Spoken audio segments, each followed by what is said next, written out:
समझ लो, जब तक आप ये नहीं समझे कि दीक्षा कितने प्रकार की होती है, तब तक आपको कुछ समझ में नहीं आने वाला। कबीर साहब के अनुसार दीक्षा 3 प्रकार की होती है। 3 बार में दीक्षा होती है, ना तो 2 बार में ना 4 बार में। 3 बार में दीक्षा कैसे होती है, बिल्कुल क्लियर बोला गया है। प्रथमे शिष्य होवन जो आई, ताको पान देओ तुम भाई। यानी जब कोई पहली बार दीक्षा लेने आता है, उसको पान यानी चरणामृत दिया जाए। ये पान के पत्तों वाला पान नहीं है कि पान का बीड़ा बना के बनारसी पान तुम्हारे मुंह में डाल दिया जाएगा, ऐसा बिल्कुल नहीं है। पान का मतलब होता है, जैसे जलपान ग्रह कहते हैं, जलपान, ऐसे ही चरणामृत का पान किया जाता है। तो पहले चरणामृत दिया जाता है मन को झुकाने के लिए, क्योंकि मन कभी किसी के आगे झुकता नहीं है, और जब तक गुरु के आगे मन नहीं झुकेगा तब तक किसी की मुक्ति होने वाली नहीं है। इसलिए गुरु अपना चरणामृत देता है, ताकि बड़े से बड़ा सेठिया, बड़े से बड़ा ऑफिसर, बड़े से बड़ा नेता आके पहले गुरु के चरण में माथा टेके नतमस्तक हो जाए।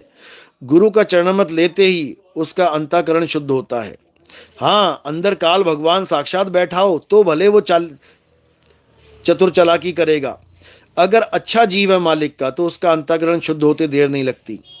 चरणामृत लेकर भी कई भ्रमित हो जाते हैं। क्यों? क्योंकि काल सबके अंदर बैठा हुआ है। वो किसी का भी स्टीयरिंग कभी भी घुमा सकता है, वो किसी की भी बुद्धि कभी भी भ्रष्ट कर सकता है, वो कुछ भी कर सकता है।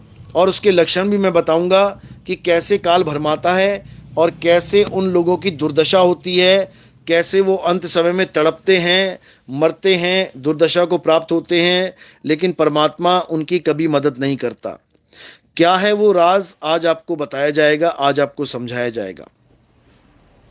तो प्रथम दीक्षा क्या होती है? प्रथम दीक्षा होती है जब कोई भी इंसान, कोई भी भगत 50 साल से कोई भी नाम जप रहा हो और उसका ध्यान पूरा उसी नाम में टिक गया हो। अब उसको कोई भी काम करते हुए वो अपने आप नाम चलने लग जाता है।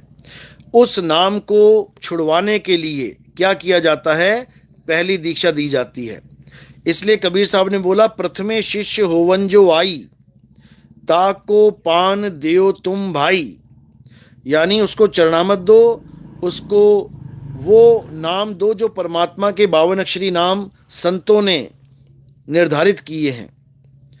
वो मत दो जो काल भगवान के नाम हैं, बिल्कुल मत दो। केवल परमात्मा के नाम जो 52 अक्षरी नाम है वो दो। क्यों? क्योंकि 52 को 52 काटेगा। जैसे लोहे को लोहा काटता है, जैसे जहर को जहर काटता है, वैसे ही 52 अक्षरों को 52 काटेगा। कोई राम राम जपता है, कोई श्याम श्याम जपता है, कोई अल्लाह अल्लाह जपता है, कोई वाहिगुरु वाहिगुरु जपता है, कोई गॉड गॉड जपता है।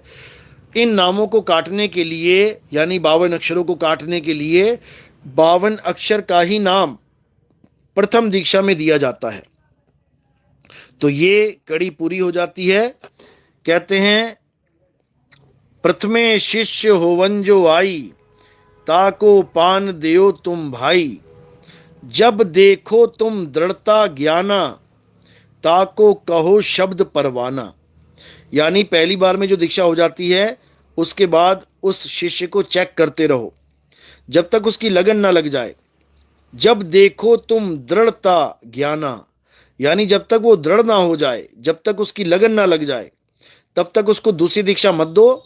और जब देखो कि हाँ लगन लग गई है और वो इतना विवेकी हो गया है कि वो ये जान सके कि जो मुझे प्रथम दीक्षा में मिला था वो तो 52 अक्षर थे, मेरा कल्याण 52 अक्षरों से नहीं, मेरा कल्याण निअक्षर से होगा। जब इतना ज्ञान उसको हो जाए, इतना सामर्थ्य वो प्राप्त कर ले, तब उसको दूसरी दीक्षा देनी है।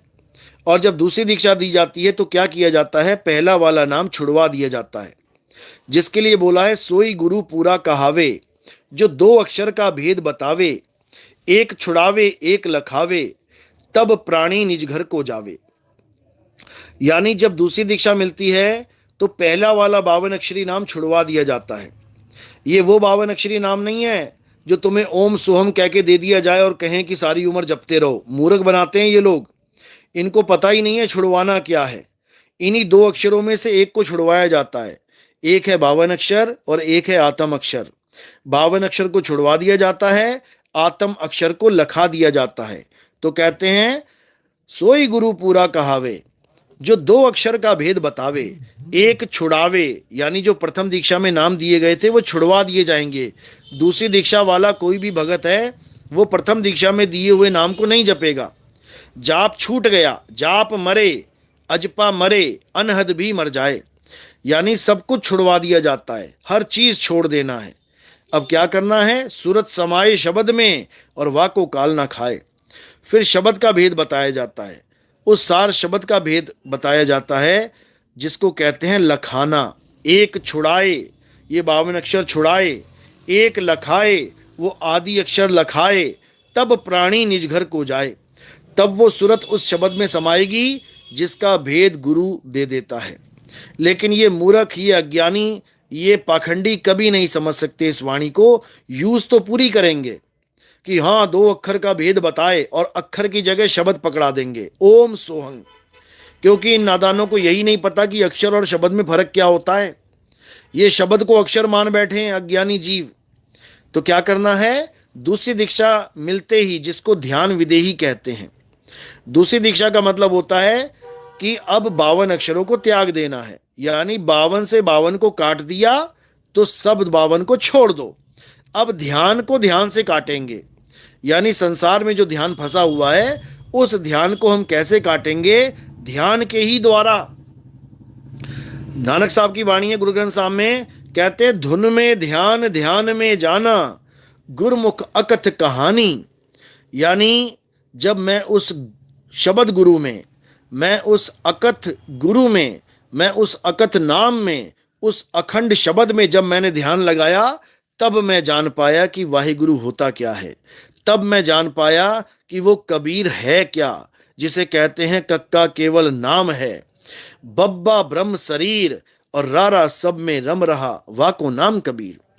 उस कबीर को मैं जान पाया जो सब घटों में रम रहा है। सब घट मेरा साइया, सूनी सेज न कोय, और बलिहारी व घट की जा घट प्रगट होए। तो ये जो प्रगट होए वाला ज्ञान है, ये तीसरी दीक्षा होती है। पहली दीक्षा में 52 अक्षर छुड़वा दिए जाते हैं, दूसरी दीक्षा में ध्यान विदेही लखा दिया जाता है कि आपको ध्यान कैसे करना है, कहाँ पे ध्यान लगाना है। काल का अगर कोई दूत हमारे पंथ में घुस जाता है तो दूसरी दीक्षा तक तो उसको मिल सकती है, वहां तक तो वो चोरी कर सकता है, वहां तक तो छल कर सकता है। लेकिन अगली जो दीक्षा होती है, जिसको तीसरी दीक्षा कहते हैं, किसी के बाप में दम नहीं है जो उसको चोरी करके दिखाए। क्यों? क्योंकि वो दीक्षा स्वयं परमात्मा देते हैं, वो दीक्षा गुरु नहीं देता। वो प्रगट होने वाली चीज है, वो परमात्मा की दया से प्रगट होता है। और अगर कोई छल कपट करने वाला हमारे पंथ में घुस भी जाता है, तब भी वो दूसरी दीक्षा तक सीमित हो जाएगा। वो भले किसी को चीख चीख के बताता भी रहे कि नितिन दास ये दीक्षा देता है, फलाना देता है, ढिका, तब भी उसकी दाल गलने वाली नहीं है, क्योंकि उसके पास तीसरी दीक्षा का भेद ही नहीं है। और तीसरी दीक्षा का भेद तब तक नहीं मिलता जब तक मेरे साथ कोई उस अनुभव को शेयर ना कर ले, और जब तक अनुभव मैच नहीं होता तीसरी दीक्षा मिलती नहीं है। इसलिए कोई काल का दूत अगर घुस भी जाए पंथ में और सोचे कि मैं ऐसा कर दूंगा, वैसा कर दूंगा, कुछ नहीं कर सकता। वो दूसरी दीक्षा से आगे कुछ बता ही नहीं सकता। और दूसरी दीक्षा कोई इतनी खास, इतना कोई बड़ा भेद नहीं है। अगर आप संतों में जाओगे, दूसरी दीक्षा बड़े आराम से लोगों को पता है क्या करना है क्या नहीं करना है।